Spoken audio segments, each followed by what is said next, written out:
Just part of growing up. Like I said, just being a professional. And as far as this rehab, me and the Pels, we worked really hard during this rehab. The focus I had during this rehab was a bit more extreme. That's why, like I said, my legs are already under me. I feel like I didn't even miss a beat, but gained a beat. And now it's just, I don't have to worry about trying to find a rhythm. Like I said, over the course of 3 to 5 games, just kind of there and figure out those X's and O's and just learn from it and hopefully win some games off it.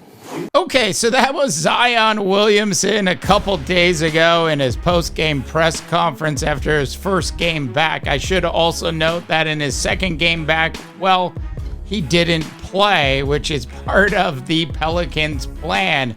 The Pels, who have won a whopping 7 games so far and have solidified their position as the worst team in the Western Conference, now find themselves less than a month away from the NBA trading deadline, and I thought it was time to talk about the NBA's biggest enigma, and that is one Zion Williamson. Now, I don't know about you, but I've always been a big fan of Zion when he plays. When Zion plays, he is absolutely spectacular. He's always fun to watch, and he always puts forth an effort. He does not lollygag when he's on the court. Now, of course, the problem with Zion throughout his career has certainly been injuries. Gonna play a video from Kendrick Perkins from a little earlier in the year, and this is right after Zion Williamson went down with that hamstring injury. Sorry. Let's stay on the elephant in the room, okay? Don't do this. Here's the thing. No, seriously. You know, AD had a nickname a couple years ago, street clothes or whatever the case may be.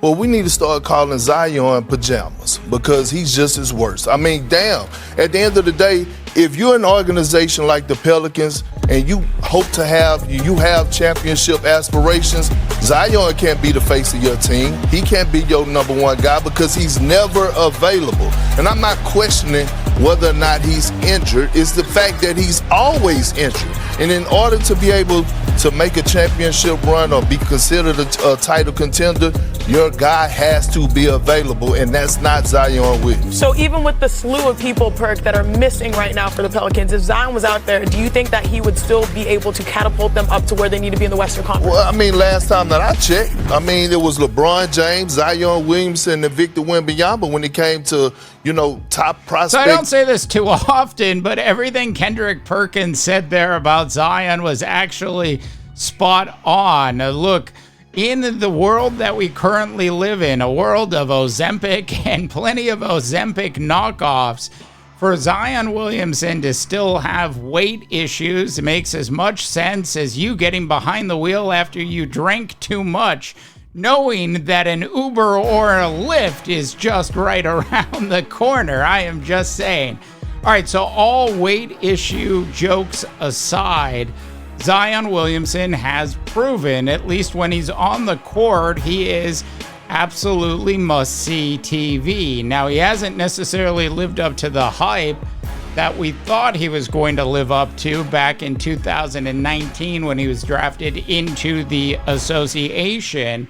That being said, though, if you pull up Zion's stats, they have not been horrible throughout his career. In fact, he's averaging just under 25 points per game.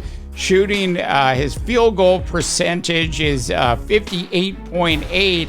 Yeah, he doesn't shoot threes at a really high modern day NBA clip, but it's serviceable at 33.3%. And of course, he doesn't shoot a lot of those. Zion's averaged 6 rebounds or 6.6 rebounds per game. And he's not a ball hog. He actually does pass the ball and seems to work well within different structured offenses. The problem, as Kendrick pointed out, is his injuries. So the enigma part of all of this is for the New Orleans Pelicans to actually figure out. Look, there are some people that are always going to have fluctuating weight issues. It doesn't matter how many new drugs are out on the marketplace. It just is who they are. That being said, and factoring that into the Pelicans' decision, the Pels, who, as I mentioned, are currently the worst team in the Western Conference at this point. They have 7 wins against 31 losses, and they are 24 games back with a little bit more than half of a season left in the regular season. So clearly at this point, it is obvious to everybody watching. And to be fair to the Pels, they've had a lot of injuries. They had the Brandon Ingram injury. CJ McCollum was out for a while. Some of the younger players don't seem to be developing in the way that they want them to develop, at least until after they leave their team. Just look at how well Daniels has been playing in Atlanta. So while I'm not calling for a coaching change or anything like that, but clearly this particular roster, with or without Zion, does not work. If you could guarantee that Zion was going to be healthy for the entire season, then maybe you keep this entire roster intact. But at this point, I think it's safe to say that Zion Williamson probably needs to be shipped out. And when you actually take a look at his contract, which, by the way, just has way too many weird components to it that actually make it easy for teams, because not all of the money is actually guaranteed. Now, for the sake of this conversation, let's just assume these dollars are actually guaranteed. Next year, Zion is scheduled to make under $40 million a year. After that, he's scheduled to make $42 million a year. And in the 27-28 season, he's scheduled to make $45 million a year. I know what you're thinking. I know I'm thinking this. For a talent like Zion Williamson, it sounds like you've got yourself a Kmart Blue Light special. But at the end of the day, it doesn't matter how cheap Zion is compared to some of the other NBA comparable superstars, who, by the way, aren't as fun to watch as Zion, don't draw as much attention as Zion draws, don't essentially bring down the house the way Zion can. The difference is availability. And those other players, I'm not going to get into them today, are there more often than not. Zion's actually played in about half of the games that he's had the opportunity to play in throughout his career. So if you're the Pels, there's nothing wrong. You have done everything you could possibly do to help Zion with his weight issues, to help Zion with any issues related to injury. It is absolutely time for the New Orleans Pelicans to part ways. And I also think it might be a good thing for Zion to end up in a new zip code.